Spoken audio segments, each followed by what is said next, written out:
नमस्कार. मी मनीषा कुलकर्णी.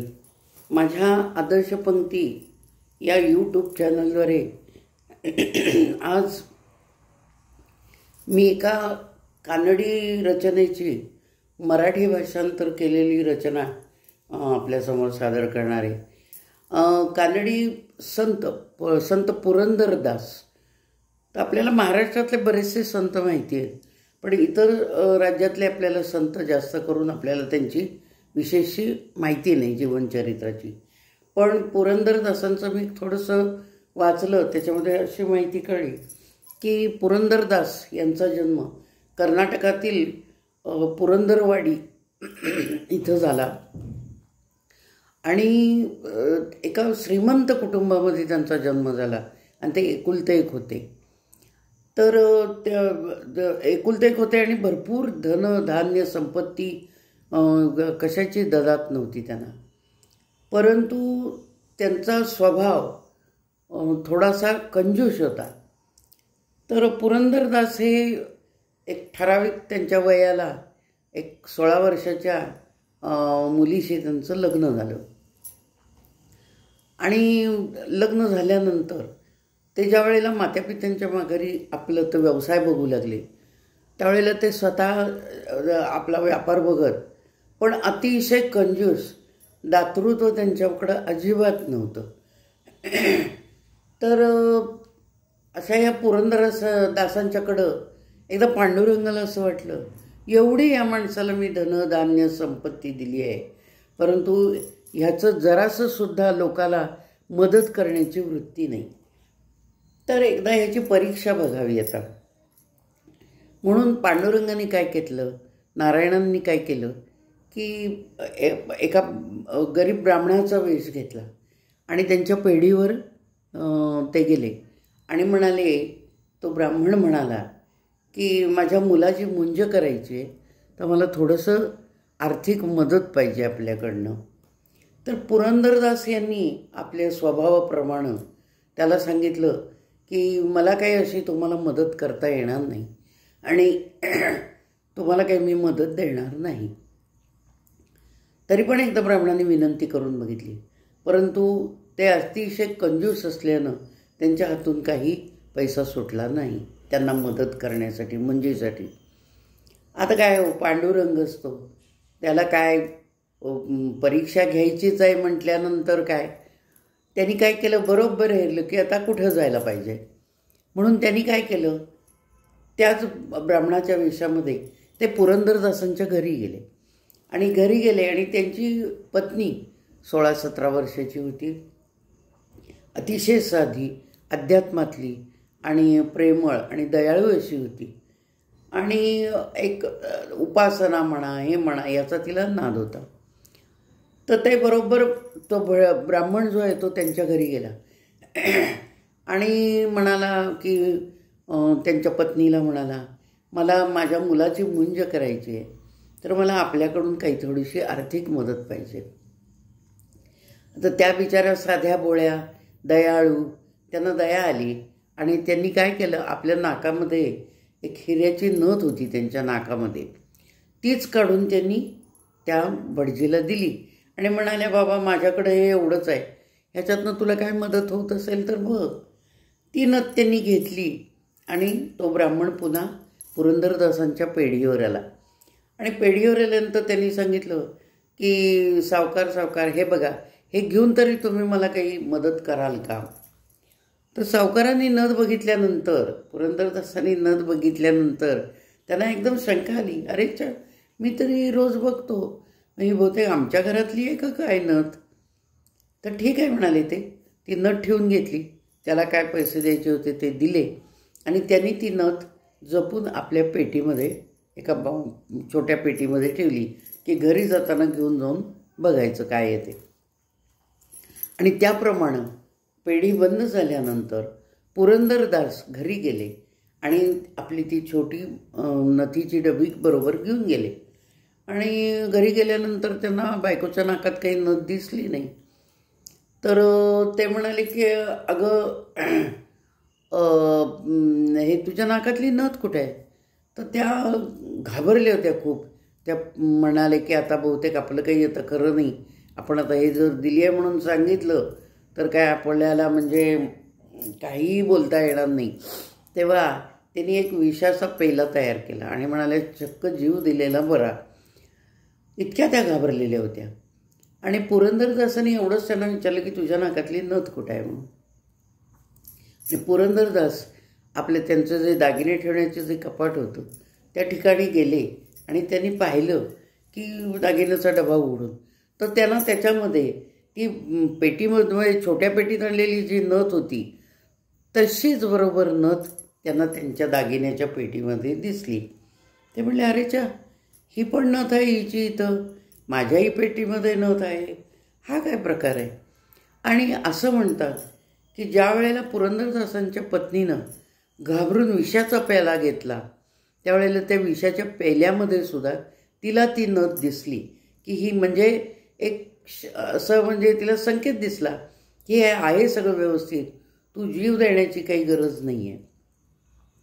आणि पुरंदरदास चकित झाली की ती नथ बघून, आणि ते म्हणाले ही सगळी नारायणाची कृपा दिसते आहे, तेव्हा आपण असा पैशाचा मोह धरून उपयोग नाही.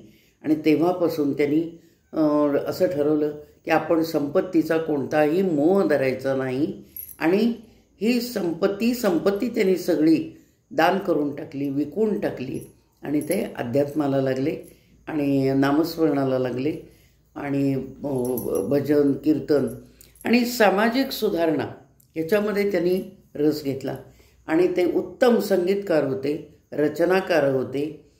त्यांचे आज 800 अभंग प्रसिद्ध आहेत. आणि त्यांनी एक रागाचीही उत्पत्ती केली गायनातल्या. आणि सामाजिक सुधारणेमध्ये पुरुष स्त्री समानता, जातीभेद करायचा नाही, अशी ही समाजातली सुधारणा त्यांनी सुरुवात केली. आणि पूर्णपणे त्यांनी आपलं आयुष्य, त्यांच्या आयुष्याला एक कलाटणी मिळाली आणि ते पूर्णपणे सामाजिक आयुष्यात आध्यात्मिक जगण्यामध्ये त्यांनी आपला पुढचं जीवन सगळं व्यतीत केलं.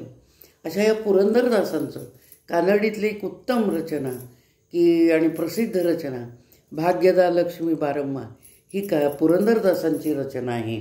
पंडित भीमसेन जोशी आणखीन बऱ्याच प्रथितयश गायकांनी ती गायलेली आहे. पण काल माझ्या वाचनामध्ये असं आलं की ह्याच रचनेचा मराठी अनुवाद श्री मनोज पाटणकर यांनी इतका उत्तम केलेला आहे. आणि त्या प्रीती पाटणकर यांनी ते इतकं उत्तम गायलं की मला ते गाण्याचा मोह झाला आणि आपल्यासमोर ते सादर करावं. मराठी अनुवाद इतके चपखल शब्द बसवलेले आहेत, मूळ कन्नड रचना आहे, पण त्यांनी ती उत्तम सादर केली आहे आणि मला ते म्हणण्याचा मोह झाला आणि मी तो आपल्याबरोबर शेअर करण्यासाठी मी म्हणून दाखवते. मला येईल तशी, मी काही गायिका नाही, पण जसं जमेल तसं मी आपल्याला ती मराठी रचना म्हणून दाखवते.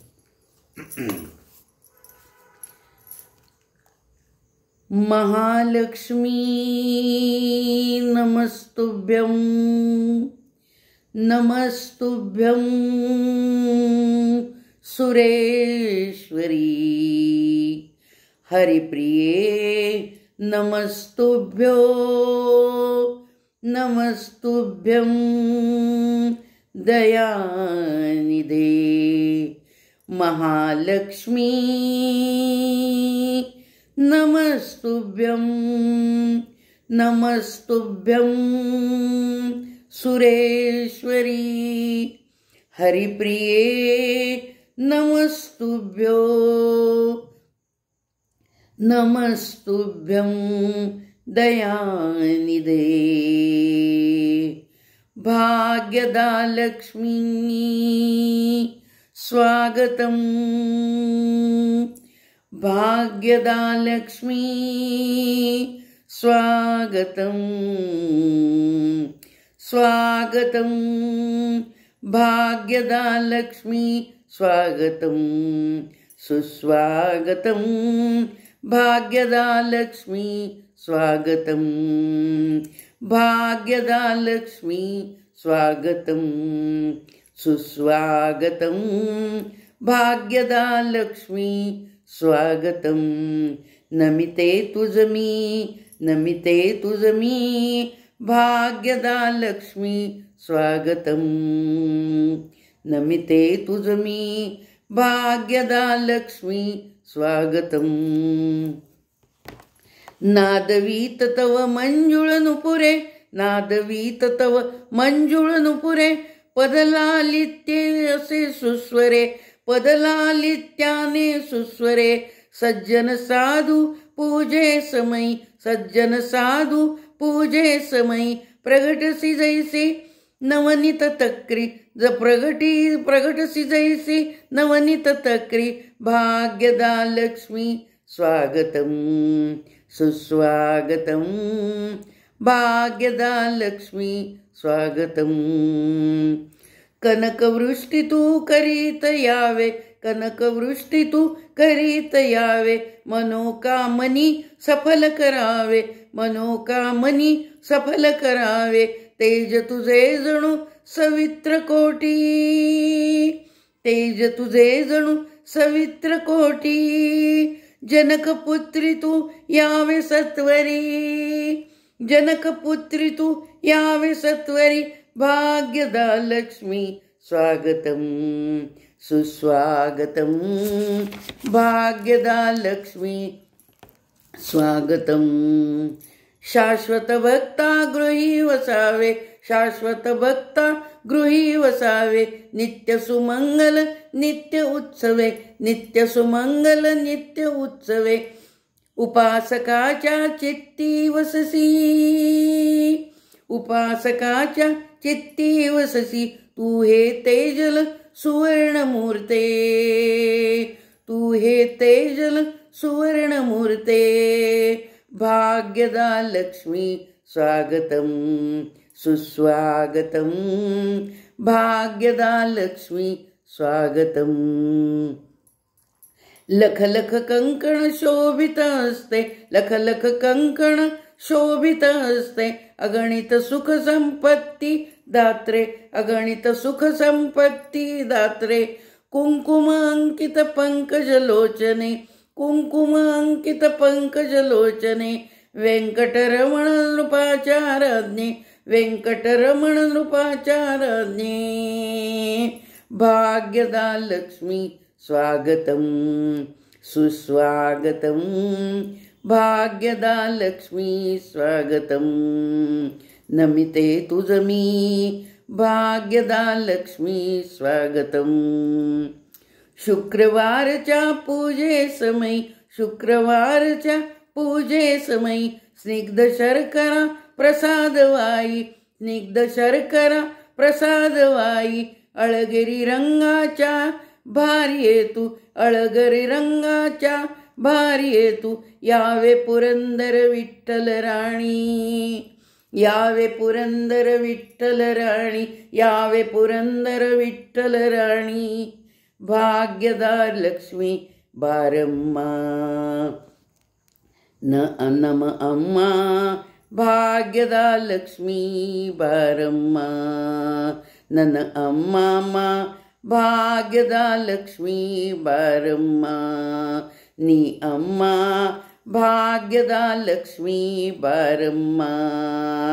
स्वागतम भाग्यदा लक्ष्मी सुस्वागतम, भाग्यदा लक्ष्मी सुस्वागतम, भाग्यदा लक्ष्मी सुस्वागतम.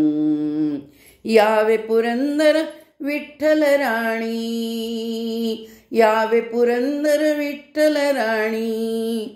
भाग्यदा लक्ष्मी स्वागतम सुस्वागतम, भाग्यदा लक्ष्मी स्वागतम. विठ्ठला विठ्ठला विठ्ठला विठ्ठला विठ्ठला विठ्ठला विठ्ठला विठ्ठला विठ्ठला विठ्ठला. यावे पुरंदर विठ्ठल राणी. भाग्यदा लक्ष्मी बारम्मा, नम अम्मा. भाग्यदा लक्ष्मी बारम्मा. धन्यवाद. जसं मला आलं तसं मी म्हटलं. आपल्याला आवडलं असेल तर माझ्या चॅनलला सबस्क्राईब करा कॉमेंट्स द्या आणि माझी सेवा विठ्ठलचरणी मी समर्पित केलेली आहे. धन्यवाद.